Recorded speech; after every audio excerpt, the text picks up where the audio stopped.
കഴിഞ്ഞ നിയമസഭാ തെരഞ്ഞെടുപ്പിൽ CPM-നും LDF-നും ഉണ്ടായ വലിയ തകർച്ച, പരാജയം, അതിനെക്കുറിച്ച് പഠിക്കാൻ CPM-ൻ്റെ ഒരു സംസ്ഥാന പ്ലീനം ചേരുമെന്ന് നമ്മളൊക്കെ പറഞ്ഞു കേട്ടിരുന്നതാണ്. ആദ്യകാല ചർച്ചകളിലൊക്കെ അത് ഉയർന്നു വന്നിരുന്നു. ഉടനെ പ്ലീനം ചേരും, പരാജയ കാരണങ്ങൾ പഠിക്കും, തിരുത്തലുകൾ നിർദ്ദേശിക്കും, ഇതൊക്കെ കേട്ടതാണ്. പക്ഷേ തൽക്കാലം ചേരുന്നില്ല. അങ്ങനെ ഇപ്പോൾ പാർട്ടിയുടെ സംസ്ഥാന കമ്മിറ്റിയുടെ തീരുമാനം. ചേരുന്നേയില്ല എന്നൊന്നും പറഞ്ഞിട്ടില്ല കേട്ടോ, ചേരും. പക്ഷേ ഡിസംബറിലോ ഇനി അതല്ലെങ്കിൽ അടുത്ത വർഷം 2027 ജാനുവരിയിലോ അങ്ങനെ ഏതെങ്കിലും ഒരു സമയത്ത് അത് ചേരും. സമയമെടുത്ത് സൗകര്യം പോലെ ചേരുക. അതാണിപ്പോൾ പാർട്ടിയുടെ സംസ്ഥാന കമ്മിറ്റി എടുത്തിരിക്കുന്ന തീരുമാനം. എന്തുകൊണ്ടാണത്? കാരണം സംസ്ഥാന കമ്മിറ്റിയിൽ പരാജയ കാരണങ്ങൾ സംബന്ധിച്ച് ഏതാണ്ടൊരു തീരുമാനമായിട്ടുണ്ട്, ഒരു ധാരണയിലെത്തിയിട്ടുണ്ട്, കാര്യങ്ങളൊക്കെ ഒന്ന് പറഞ്ഞ് കോംപ്ലിമെൻറ്റ്സ് ആക്കിയിട്ടുണ്ട് കേട്ടോ. പിന്നെന്തിനാ പ്ലീനം? നമുക്ക് സമയം പോലെ ചേർന്നാൽ മതിയല്ലോ. അതായത് പാർട്ടി ഇപ്പോൾ എത്തിയിരിക്കുന്ന ഒരു നിഗമനം എന്ന് പറയുന്നത് നേതൃത്വത്തിന് വീഴ്ച പറ്റിയിട്ടുണ്ട്. പാർട്ടി തോറ്റല്ലോ, അല്ലെങ്കിൽ മുന്നണി തോറ്റല്ലോ. വെറും 35 സീറ്റാണ് LDF-ന്, CPM-ന് 26 സീറ്റ്. അത് പരാജയമാണല്ലോ. അതല്ലെന്ന് നമുക്ക് പറയാനോ സമർത്ഥിക്കാനോ ഒന്നും പറ്റത്തില്ല. EMS-ഓ മറ്റോ ഉണ്ടായിരുന്നെങ്കിൽ അത് സാധിച്ചേനെ. ഇതൊരു പരാജയമല്ല, ഈ ഗിവൺ സിറ്റുവേഷനിൽ ഒരു വലിയ വിജയമാണെന്നൊക്കെ അദ്ദേഹം വ്യാഖ്യാനിച്ച് സമർത്ഥിക്കുമായിരുന്നു. അങ്ങനത്തെ ആളുകളൊന്നും ഇപ്പം പാർട്ടിയിലില്ലല്ലോ. അതുകൊണ്ട് പാർട്ടിക്ക് പരാജയം പറ്റി, ക്ഷീണം സംഭവിച്ചു, വലിയ തകർച്ചയാണ് ഉണ്ടായത്. അതൊന്നും പക്ഷേ വ്യക്തികളുടെ കുറ്റമല്ല, പാർട്ടിക്ക് മൊത്തത്തിൽ ഒരു വീഴ്ച പറ്റിയിട്ടുണ്ട്. അല്ലാതെ ഇപ്പം അത് പിണറായി വിജയനാണെന്നോ അല്ലെങ്കിൽ പാർട്ടി സംസ്ഥാന സെക്രട്ടറി MV ഗോവിന്ദനാണോ എന്നൊന്നും പറയാൻ പറ്റത്തില്ല. അല്ലെ അവരുടെ പിണിയാളുകളായി നിന്ന സംസ്ഥാന സെക്രട്ടേറിയറ്റ് അംഗങ്ങൾ, അവരുടെ മേലും അങ്ങനെ ഉത്തരവാദിത്വമൊന്നും ചാർത്താൻ പറ്റത്തില്ല. അതുകൊണ്ട് പാർട്ടിക്ക് മൊത്തത്തിലൊരു വീഴ്ച, അല്ലെങ്കിൽ പോരായ്മകൾ, അല്ലെങ്കിൽ നോട്ടക്കുറവ്, ജാഗ്രത കുറവൊക്കെ സംഭവിച്ചിട്ടുണ്ട്. പക്ഷേ വ്യക്തികൾക്കില്ല കേട്ടോ. ഒരു വ്യക്തിക്കും പിണറായി വിജയനെ ഒന്നും നമുക്ക് കുറ്റപ്പെടുത്താനേ പറ്റത്തില്ല. അതുപോലെ തന്നെയാണ് സംസ്ഥാന സെക്രട്ടറി. ഇതിൻ്റെ ഒന്നും ഉത്തരവാദിത്വം അദ്ദേഹത്തിൻ്റെ തലയിൽ കെട്ടിവെക്കാനൊന്നും പറ്റത്തില്ല. പക്ഷേ പാർട്ടിക്ക് തെറ്റുപറ്റി. അപ്പോൾ ഈ സാധാരണക്കാരായ പ്രവർത്തകർക്കൊരു സംശയം തോന്നും, ഈ പാർട്ടിക്ക് വീഴ്ച പറ്റി എന്ന് പറഞ്ഞാൽ അതിൻ്റെ അർത്ഥം എന്തുവാ?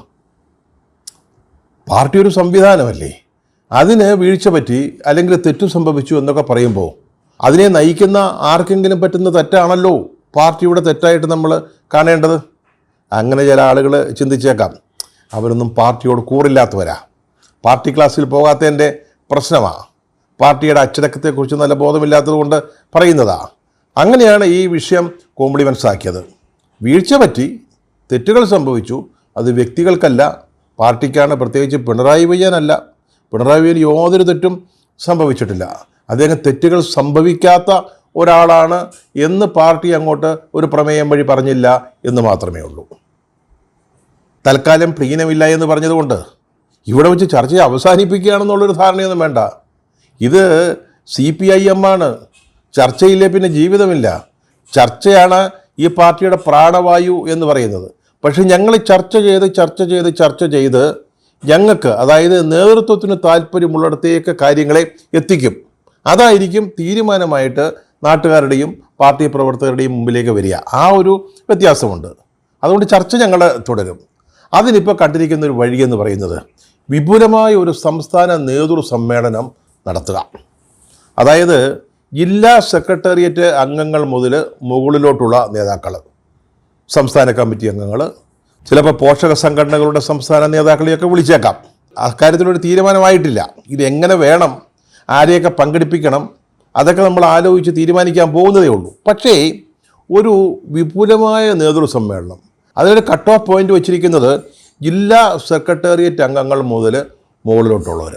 അവരിയ്ക്കുന്നു, ചർച്ച ചെയ്യുന്നു, തെറ്റുകുറ്റങ്ങളൊക്കെ കണ്ടുപിടിക്കുന്നു, പരിഹാര നിർദ്ദേശങ്ങൾ, തിരുത്തലുകൾ നിർദ്ദേശിക്കുന്നു, അത് പാർട്ടി നടപ്പാക്കുന്നു. അങ്ങനെ പാർട്ടി പൂർവാധികം ശക്തിയോടുകൂടി മുന്നേറുന്നു, പാർട്ടി തിരിച്ചു വരുന്നു. അതാണ് സംസ്ഥാന കമ്മിറ്റിയിൽ ഉണ്ടായിരിക്കുന്ന ഒരു തീരുമാനം. ഈ ദോഷൈക ദൃക്കുകളായ സാധാരണക്കാർക്കോ അല്ലോ പാർട്ടി പ്രവർത്തകർക്കോ ഒരു സംശയം തോന്നാം, എന്തിനാണ് ഇങ്ങനെയൊരു യോഗം? പ്ലീനം നടത്തിയാൽ പോരെ? അത് നടത്തണമെന്ന് പോളിറ്റ് ബ്യൂറോ പറഞ്ഞതാണല്ലോ. പോളിറ്റ് ബ്യൂറോയുടെ തീരുമാനം അനുസരിക്കപ്പെടേണ്ടതാണല്ലോ.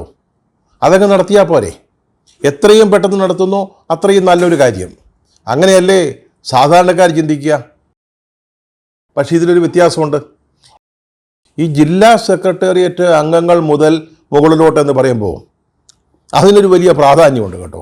അതായത് ഈ ജില്ലകളിലെ സെക്രട്ടേറിയറ്റ് അംഗങ്ങൾ അവരെയൊക്കെ തീരുമാനിക്കുന്ന ആരാ? ജില്ലാ സമ്മേളനം നടക്കുമ്പോൾ അവിടെ വോട്ടിലിട്ടൊന്നും അല്ലല്ലോ. അങ്ങനെയല്ലോ 100% സെക്രട്ടേറിയറ്റ് അംഗങ്ങളെ തീരുമാനിക്കുക. അതൊക്കെ സംസ്ഥാന നേതൃത്വത്തിൽ നിന്ന് വരുന്ന നിർദ്ദേശങ്ങളാണ്. അവർ പറയും കൊല്ലം ജില്ലയിലെ സെക്രട്ടേറിയറ്റ് അംഗങ്ങളായി നമുക്ക് ഇന്ന ആളുകളെ വയ്ക്കാം. അത് പറയുന്നത് അല്ലെങ്കിൽ ഇതുവരെ പറഞ്ഞിരുന്നത് പിണറായി വിജയനും എം.വി. ഗോവിന്ദൻ മാഷും ഒക്കെയാണ്. അപ്പോൾ അവരുടെ ചൊൽപ്പടിക്ക് നിൽക്കുന്നവരാ. ഈ നേതാക്കന്മാർ എങ്ങനെ ചിന്തിക്കുന്നു, എന്താണ് ആലോചിക്കുന്നത് എന്നൊക്കെ മനസ്സിലാക്കി അതനുസരിച്ച് നിലപാടെടുക്കുന്നവരാ. അപ്പോൾ ഈ ചർച്ചകളിൽ എതിരഭിപ്രായമൊന്നും വരത്തില്ല. ഇപ്പോൾ ജില്ലാ കമ്മിറ്റികളിലും ഏരിയ കമ്മിറ്റികളിലൊക്കെ നിശിതമായ വിമർശനങ്ങൾ വന്നു. അത് കമ്മിറ്റി അംഗങ്ങളാണ്, സെക്രട്ടേറിയറ്റ് അംഗങ്ങളല്ല. ഇവിടെ വരുന്ന സെക്രട്ടേറിയറ്റ് അംഗങ്ങൾ മുതൽ മുകളിലോട്ടുള്ളവരാ. അവർ പിണറായി വിജയനെ വിമർശിക്കുമോ? സംസ്ഥാന സെക്രട്ടറി എം.വി. ഗോവിന്ദൻ മാഷിനെ വിമർശിക്കുമോ? ഇല്ലല്ലോ. അപ്പോൾ ചർച്ച നടക്കുകയും ചെയ്തു. അത് പരിധി വിടാതെ സൂക്ഷിക്കാനും പറ്റും. ഏരിയ കമ്മിറ്റിയിലേക്ക് 32 ഇനം നിർദ്ദേശങ്ങൾ അയച്ചിട്ട് അവരാരും മൈൻഡ് ചെയ്തില്ല, അനുസരിക്കാൻ പോയില്ല. പാവപ്പെട്ട പ്രവർത്തകരാകത്തൊക്കെ ഉള്ളത്. കാരണം ഈ പാർട്ടിക്ക് പറ്റിയ തോൽവിയെ, പരാജയം അതിൽ അരിശപ്പെട്ടും സങ്കടപ്പെട്ടും നിരാശപ്പെട്ടിരിക്കുന്ന ആളുകളാണ്. ഈ പ്ലീനം നടത്തിയാൽ ഇവരൊക്കെയാണ് വരിക. ഇതാകുമ്പോൾ ആ പ്രശ്നമില്ല. സെക്രട്ടേറിയറ്റ് അംഗങ്ങൾ മുതൽ, അതായത് മുകളിലിരിക്കുന്ന ആളുകളുടെ ദയാദാക്ഷിണ്യത്തിനനുസരിച്ച് ഓരോ പദവികളിലിരിക്കുന്ന ആളുകൾ മാത്രം അടങ്ങുന്ന ഒരു വേദി, ഒരു സമിതി അല്ലെങ്കിൽ ഒരു സമ്മേളനം. അതാണിപ്പോൾ ഉദ്ദേശിക്കുന്നത്. പറഞ്ഞല്ലോ, അതിൻ്റെ പ്രധാന കാരണം വിമർശനം ഉണ്ടാവില്ല എന്നുള്ളതാണ്. അതായത് ഈ സമ്മേളനത്തിൽ പങ്കെടുക്കുന്നത് മുകൾ തട്ടിലിരിക്കുന്നവരുടെ ഇഷ്ടാനുസരണം ഓരോ പദവികളിലിരിക്കുന്നവരാ. അപ്പോൾ ആ പദവികളിൽ അവരെ ഇരുത്തിയവർക്കെതിരായിട്ട് വിമർശനം നടത്തുമോ? അവർ ഇല്ലല്ലോ. അപ്പോൾ വളരെ സേഫായിട്ട് ഈ ചർച്ചകളങ്ങ് നടത്താം, തീരുമാനങ്ങൾ ഉണ്ടാവാം, നേതാക്കൾക്കൊക്കെ രക്ഷപ്പെടാം. ഈ സംസ്ഥാന കമ്മിറ്റിയിൽ കോംപ്ലിമെൻറ്റ്സ് ആയ പോലെ അല്ലല്ലോ ഒരു വിപുലമായ നേതൃ സമ്മേളനം എന്ന് പറയുമ്പോൾ അതിന് കുറച്ചുകൂടെ ഒരു ഗുമ്മുണ്ടല്ലോ. അപ്പോൾ അതാണ് ഇപ്പോൾ തൽക്കാലം പാർട്ടി ഉദ്ദേശിക്കുന്നത്. പിന്നെ ഡിസംബറിലോ ജാനുവരിയിലോ ഒക്കെ നമുക്ക് പ്ലീനം നടത്താം. ഈ പ്ലീനം മാറ്റിവെക്കുന്നതിന് വേറൊരു കാരണമുണ്ട്. അതായത് അതിനു മുമ്പായിട്ട് കുറേ സമയം കിട്ടുക നേതൃത്വത്തിന്, അണികളെ പറഞ്ഞ് പറ്റിക്കുന്നതിന് വേണ്ട സമയം ലഭിക്കുക. ടൈം ബൈയിങ് എന്ന് പറയും. കുറച്ച് സമയത്തിന് വേണ്ടിയുള്ള ഒരു കാത്തിരിപ്പ്. പാർട്ടിക്കൊരു വലിയ പരാജയമുണ്ടായി, ഉടനെ തന്നെ അത് ചർച്ച ചെയ്യുന്നു. വികാരം കൊണ്ടിരിക്കുന്ന അണികൾ അതിന്മേൽ കയറി അഭിപ്രായം പറയും, അല്ലെങ്കിൽ ജില്ലാ കമ്മിറ്റിയിലുള്ളവർ പറയും, ഏരിയ കമ്മിറ്റിയിലുള്ളവർ പറയും. പക്ഷെ കുറേ സമയം കഴിയുമ്പോഴത്തേക്ക് എല്ലാവരും ഒന്ന് അടങ്ങും, ഒന്ന് ശാന്തരാകും. ആ ഒരു അവസരത്തിന് വേണ്ടി കാത്തിരിക്കുക. മറ്റൊരു ലക്ഷ്യം കൂടെ ഉണ്ട്. അതായത് ആ സമയമാകുമ്പോഴത്തേക്ക് ഡിസംബറോ ജാനുവരിയോ ഒക്കെ ആകുമ്പോഴേക്ക് സംസ്ഥാന സർക്കാരിനെതിരായിട്ട് എന്തെങ്കിലും പ്രക്ഷോഭങ്ങളൊക്കെ ആരംഭിക്കാം. സതീശൻ സർക്കാരിൻ്റെ കയ്യിൽ നിന്ന് എന്തെങ്കിലും വീണ് കിട്ടുമോ? ഒരു സമര പരിപാടിയായിട്ട്, ഒരു പ്രക്ഷോഭമായിട്ട് വളർത്തിക്കൊണ്ടുവരാൻ പറ്റുന്ന ഏതെങ്കിലും വിഷയങ്ങൾ കിട്ടുമോ? അതിനുവേണ്ടി കാത്തിരിക്കാം. അങ്ങനെയുണ്ടെങ്കിൽ കേരളം മുഴുവൻ സംസ്ഥാന വ്യാപകമായി പ്രക്ഷോഭങ്ങൾ, സമരപരിപാടികൾ നടത്തിയിട്ട് നമുക്ക് പ്ലീനത്തിലേക്ക് പോവാം. അപ്പോഴത്തെ അന്തരീക്ഷം വേറെയാ. ഇപ്പം തോറ്റമ്പി നിൽക്കുന്ന പാർട്ടിയാണ്, പരാജയപ്പെട്ട് നിൽക്കുകയാണ്. ഇപ്പം പ്ലീനം നടത്തുന്ന പോലെയല്ല അന്ന് സമരസന്നദ്ധമായിട്ട് നിൽക്കുന്ന ഒരു പാർട്ടിയെ സൃഷ്ടിച്ചെടുക്കാം. എന്തെങ്കിലും ഒരു വിഷയം കിട്ടിയാൽ മതി. അപ്പോൾ അങ്ങനെ ഒരു അവസരത്തിന് വേണ്ടി കൂടെ കാത്തിരിക്കുകയാണ് പാർട്ടിയുടെ സംസ്ഥാന നേതൃത്വം. ഇപ്പോഴ് ഈ പ്ലീനം മാറ്റിവെക്കുന്നതിൻ്റെ ഒരു ഗുട്ടൻസ് ഇതാണ്. പാർട്ടി നേതൃത്വത്തിന് തെറ്റുപറ്റിയെന്ന് എം.വി. ഗോവിന്ദൻ മാഷ് സമ്മതിച്ചു. അതാണ് പത്രങ്ങളിൽ ഇന്ന് വന്നിട്ടുള്ള റിപ്പോർട്ട്.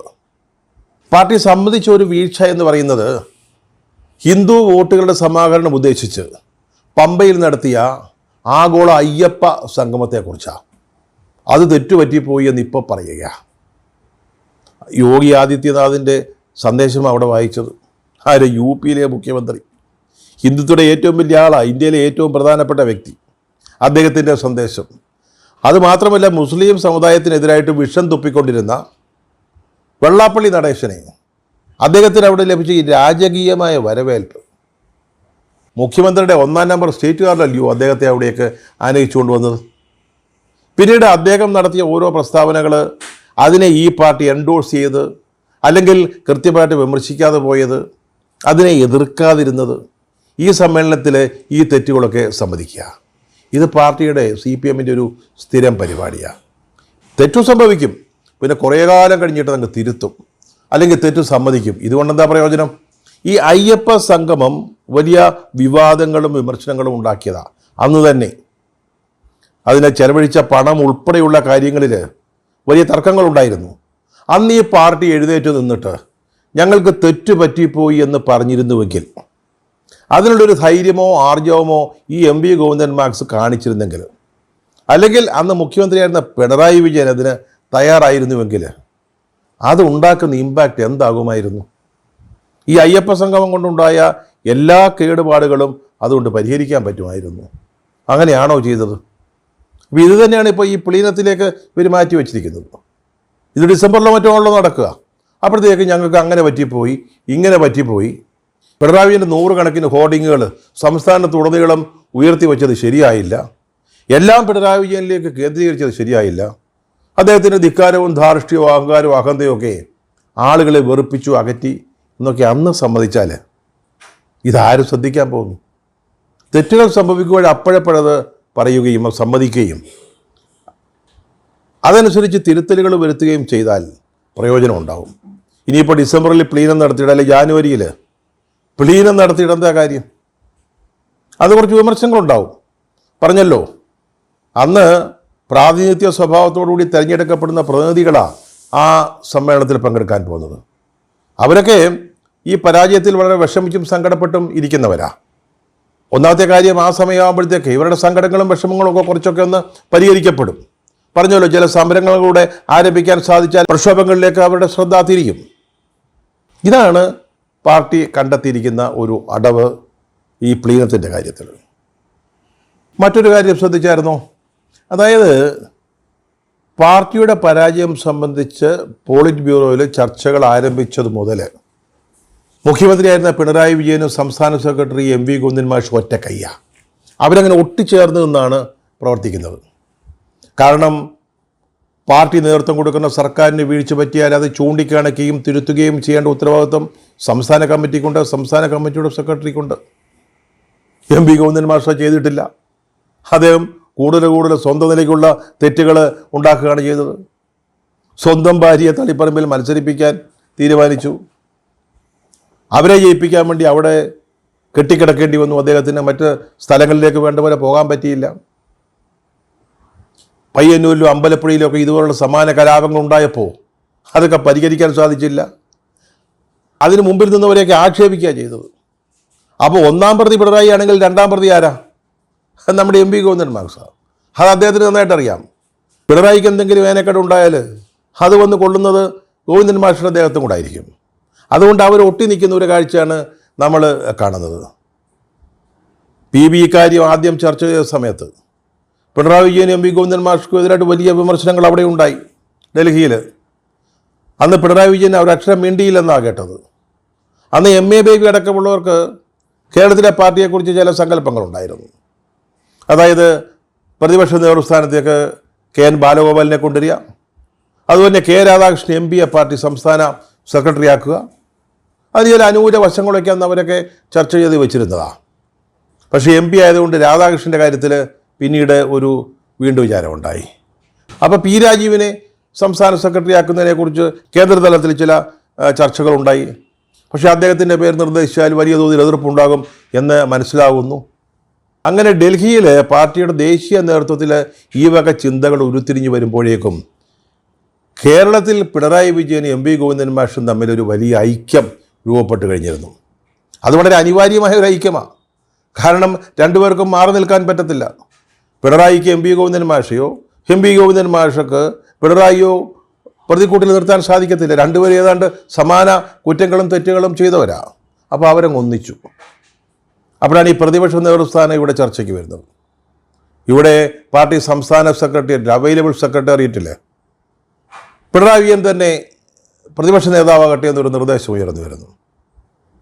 അതങ്ങനെ അങ്ങ് തീരുമാനിക്കുന്നു. എന്നിട്ട് പോളിറ്റ് ബ്യൂറോയോട് പറയുന്നു, ഞങ്ങളിവിടെ യുനാനിമസായിട്ട് ഏകണ്ഠമായിട്ട് പിണറായി വിജയനെ പ്രതിപക്ഷ നേതൃസ്ഥാനത്തേക്ക് നിശ്ചയിച്ചിരിക്കുകയാണെന്ന്. പിന്നെ അവർക്ക് എന്ത് ചെയ്യാൻ പറ്റും? അവർ PB അംഗങ്ങൾക്കിടയിൽ ഒരു വോട്ടെടുപ്പ് നടത്തുന്നു. 2-3 വോട്ടിൻ്റെ വ്യത്യാസത്തിൽ പിണറായി കഷ്ടിച്ച് കടന്നുകൂടുന്നു. ആ ഒരു ഒട്ടിപ്പിടിക്കൽ അല്ലെങ്കിൽ ആ ഒരു സഹകരണം പിണറായി വിജയനും എം വി ഗോവിന്ദൻ മാഷും, അതാണ് ഈ കഴിഞ്ഞ ദിവസം നടന്ന സംസ്ഥാന കമ്മിറ്റിയിലും നമ്മൾ കണ്ടത്.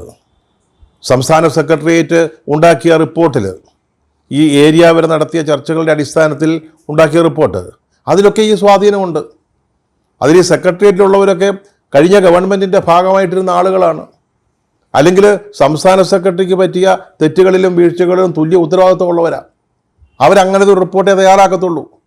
പിന്നീട് സംസ്ഥാന കമ്മിറ്റിയിലും വ്യക്തികൾക്കെതിരായിട്ടുള്ളൊരു വിമർശനം ഒഴിവാക്കിക്കൊണ്ട് ഇത് പാർട്ടിയുടെ ഉത്തരവാദിത്വമാണെന്ന് പറഞ്ഞ് പിന്നെ ഈ വിപുലമായ നേതൃസമ്മേളനം ചേരാനുള്ള തീരുമാനമെടുത്ത് പിരിഞ്ഞതിൻ്റെയൊക്കെ പിന്നിൽ ഈ പിണറായി വിജയനും ഗോവിന്ദൻ മാഷും തമ്മിലുള്ള ഈ ബന്ധമാണ്.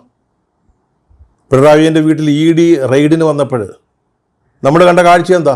സംസ്ഥാന സെക്രട്ടറി ഈ പൊരി വെയിലത്ത് ഈ ടാർ റോഡിൽ പിണറായി വിജയൻ്റെ വീടിന് മുമ്പിൽ കുത്തിയിരുന്ന് ഈങ്കിലാവ് വിളിക്കുന്ന കാഴ്ചയാണ് നമ്മൾ കണ്ടത്. ഇതിൻ്റെയൊക്കെ അർത്ഥം എന്തുവാ? അദ്ദേഹത്തിന് നന്നായിട്ട് അറിയാം ഇത് പിണറായി വിജയനെതിരായിട്ടുള്ള റെയ്ഡല്ലെന്ന്. പിണറായി വിജയൻ്റെ മകൾ പ്രതിയായ ഒരു സാമ്പത്തിക തിരിമറി കേസിൽ അന്വേഷിക്കാമെന്നതാണ് ED. അതെന്താ എം വി ഗോവിന്ദൻ മാഷ്ക്ക് അറിഞ്ഞുകൂടെ? എന്നിട്ടാണ് അവിടെ ഇരുന്ന് ഈ മുദ്രാവാക്യം വിളിച്ചത്, ഈങ്കിലാവ് വിളിച്ചത്. എന്നിട്ടാണ് സഖാക്കളെ ഇറക്കി വിട്ടത് EDയെ തല്ലാൻ, അവരുടെ വണ്ടി അടിച്ചു പൊളിക്കാൻ. അപ്പോൾ ഈ ഒരു കൂട്ടുകെട്ട്, ഈ ഐക്യദാർഢ്യം, അത് നമ്മൾ കണ്ടുകൊണ്ടിരിക്കുന്നത്. അതാണിപ്പോൾ ഈ സംസ്ഥാന കമ്മിറ്റിയിലും നമ്മൾ കണ്ടത്. ഇപ്പോൾ ഇതൊക്കെ പറഞ്ഞ് കോമഡി മനസ്സാക്കിയേ പറ്റൂ.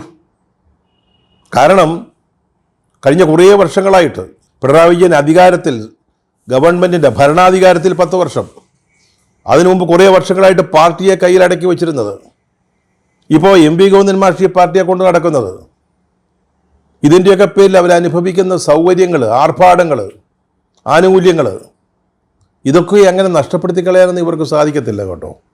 അനുഭവിച്ച് ശീലിച്ചു പോയി. പഴയ കട്ടൻ കാപ്പി ബീഡി ഏർപ്പാടല്ല ഇപ്പോഴത്തെ ഈ CPM എന്ന് പറയുന്നത്. അതുമാത്രമല്ല, പിണറായി വിജയനെ സംബന്ധിച്ചിടത്തോളം പ്രതിപക്ഷ നേതൃസ്ഥാനവും കന്റോൺമെൻറ്റ് ഹൗസിലെ താമസ സ്ഥാനവും ഒക്കെ വളരെ പ്രധാനമാണ്.